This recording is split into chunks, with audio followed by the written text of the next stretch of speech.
Et oui.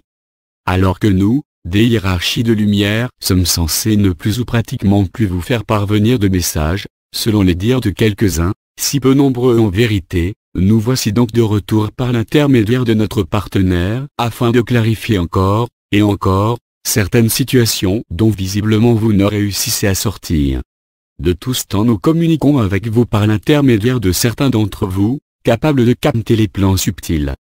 Nous l'avons fait par les chamans, nous l'avons fait par les prophètes, nous l'avons fait et le faisons toujours par l'intermédiaire des artistes créateurs que vous êtes parfois. Durant de nombreux siècles nous avons pu vous prodiguer certains enseignements, de même lorsque je fus incarné en l'avatar Jésus il y a quelques 2000 ans, j'ai tenté de vous inculquer, d'ensemencer en vous la graine de l'amour inconditionnel, laquelle fut ensuite consignée en de multiples écrits qui très vite furent falsifiés, détournés de leur sens premier au profit de quelques-uns et de leur soif du pouvoir. Non, l'humanité n'était pas encore prête, mais croyez-vous que je l'ignore alors? Puis apparurent les premiers, les pionniers du channeling, il y a de cela plusieurs dizaines d'années. Nous nous retrouvâmes alors face à de nouvelles opportunités, de nouvelles possibilités de nous adresser à vous qui, de plus en plus nombreux, étiez en demande de nos communications. Les voilà ainsi s'amassir, vous faisant prendre conscience de notre proximité, mais également de notre familiarité et notre amour pour vous. Aujourd'hui nous sommes enchantés que cet outil, l'Internet, qui à l'origine fut mis en place par ce que vous nommez encore l'ombre, fut détourné de son usage par la lumière qui en fit pour nous, pour vous, un formidable outil de communication. Néanmoins, très vite nous avons pu observer que ce détail n'avait pas échappé à la lumière terne et non moins vite, les channels firent l'expérience de la dualité, l'ego, l'orgueil. Certains gardèrent en eux la pureté de leur transmission, de leur intention première de servir non pas eux-mêmes, mais leurs frères et sœurs d'incarnation et leurs guides de lumière, et nous profitons ici de l'occasion pour les en remercier chaleureusement. D'autres en revanche, furent happés par leur besoin de contrôle, leur soif de gloire et leur orgueil humain en mal de reconnaissance et d'amour. Désormais, ils étaient ceux qui savaient, ceux qui délivraient les vrais messages, et tout ce qui était annoncé par eux devait s'appliquer à l'ensemble, faute de quoi, ceux qui n'entreraient pas dans le rang de leur prophétie ne pourraient être que des imposteurs. Aujourd'hui encore se poursuit cette histoire, et si nous ne nous adressons plus à la majorité d'entre ces channels pour nous adresser à vous, nous n'en avons pas pour autant le pouvoir ou le désir de les empêcher d'appliquer leur libre arbitre en continuant leur mascarade. En revanche, et ce depuis quelques années, parfois quelques mois, de nouveaux messagers ont vu le jour, ceux-là même qui très vite furent dénoncés comme de vulgaires imposteurs. Quoi de plus naturel pourtant? Cela n'est-il pas dans l'ordre des choses que les générations de channels se renouvellent? C'est ainsi que nous voyons parfois les anciens prendre sous leurs ailes les novices, pleins de leur ardeur et de leur désir de servir la source et l'humanité, afin de leur apporter leur soutien et les faire bénéficier de leur expérience. Si vous saviez combien ces échanges nous ravissent, mais aussi et là combien nous déplorons voir ces anciens cassés, dénoncés, jugés, condamner ceux-là même qu'ils sont censés aider sur la difficile voie du channeling. Non, les channels ne sont pas des élus, supérieurs à leurs frères et sœurs, détenant la vérité vraie et absolue.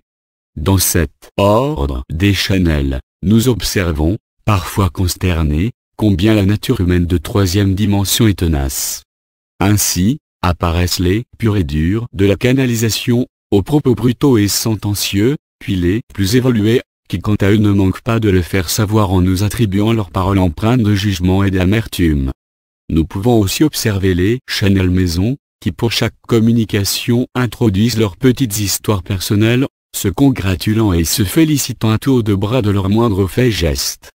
Puis nous montons dans l'échelle et rencontrons alors les ténors du channeling, dont le verbe et la science ne laissent plus le moindre doute sur leur authenticité. Ici nous sourions tristement, car le dénominateur commun de tous ces channels, hormis leur humanité, est leur immanquable, irrésistible besoin de se hisser en haut de leur échelle de valeur en foulant du pied leurs semblables tout en psalmodiant de pseudo-discours moralisants et moralisateurs à base d'amour et de lumière.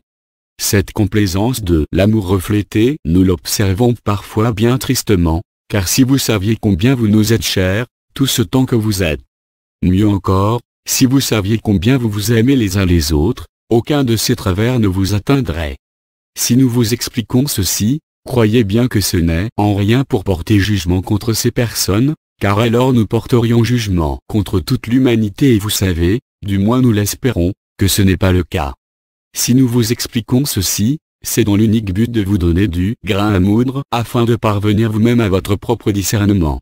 Nous ne vous dirons pas, nous ne vous dirons jamais que telle ou telle Chanel est ou non Chanel, nous nous contenterons de vous dire ceci, comme pour chaque chose sur cette merveilleuse terre, le channeling est dual et plus ou moins coloré de l'ego du Chanel. Avouez à vous seul de faire la part des choses, de déterminer la limite, ce qui fera que vous ne prendrez pas pour argent comptant et que vous ne laisserez pas influer sur vous tout ce qui vous lirait ce que soit le Chanel ou même l'être canalisé.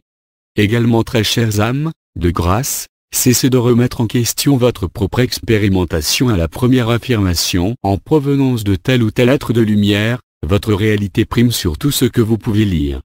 Ici j'adresse une réponse en quelque sorte aux personnes qui ont écrit à notre messager et lui demandant que croire, ce qu'elles ressentent ou ce qu'elles ont lu de l'un de nous, encore une fois transmis pour un canal humain. Vous trouverez toujours sur votre chemin, matière au doute. Doute de qui vous êtes vraiment, doute de qui est votre flamme jumelle ou doute même qu'elle existe réellement. Ne reconnaissez-vous pas là le mécanisme de votre ego d'humain cherchant à vous convaincre que seule la réalité matérialisée existe? Vous aurez souvent à confronter votre ressenti profond aux affirmations venant de personnes croyant détenir votre vérité. Allez-vous systématiquement remettre en question votre propre réalité? Allez-vous toujours vous laisser malmener par ces contradictions et par là même descendre en vibration? Enfin, ne vous a-t-on prévenu que de plus en plus vous seriez mis en face de vos propres défaillances? Mes chers frères et sœurs de la Terre, vous n'avez besoin de personne pour vous dire qui vous êtes, et surtout qui vous désirez être.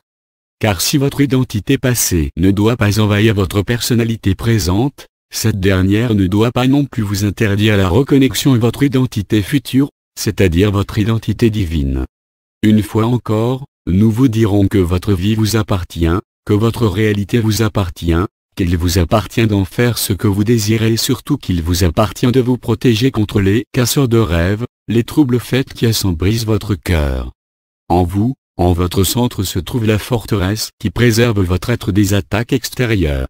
Votre présence je suis est celui que vous êtes. À présent, je vais devoir mettre un terme à cette communication qui semble éprouver notre partenaire. Lui aussi sait ce qu'il a à prendre de ce qui vient d'être transmis ici car il a depuis longtemps compris que les messages transmis le sont en tout premier lieu pour le Chanel lui-même. Quoi qu'il en soit, chères âmes, si chères à nos cœurs, n'oubliez pas que la voie la plus sûre est celle qui vous procure joie, paix intérieure et sérénité à toute épreuve. Fuyez donc tout ce qui vous perturbe, immisce en vous le doute, doute de qui vous êtes, doute de ce que vous expérimentez. Certains messages vous choquent, vous irritent. Alors simplement, demandez-vous pourquoi et passez votre chemin dès lors que vous l'aurez compris. Quant à nous, nous sommes et serons toujours au plus près de vous. Si vous saviez à quel point. Dites-vous simplement que lorsqu'il vous sera donné de visionner la scène où vous lisez ces mots, vous serez amusé de voir combien cela était vrai. Namasté.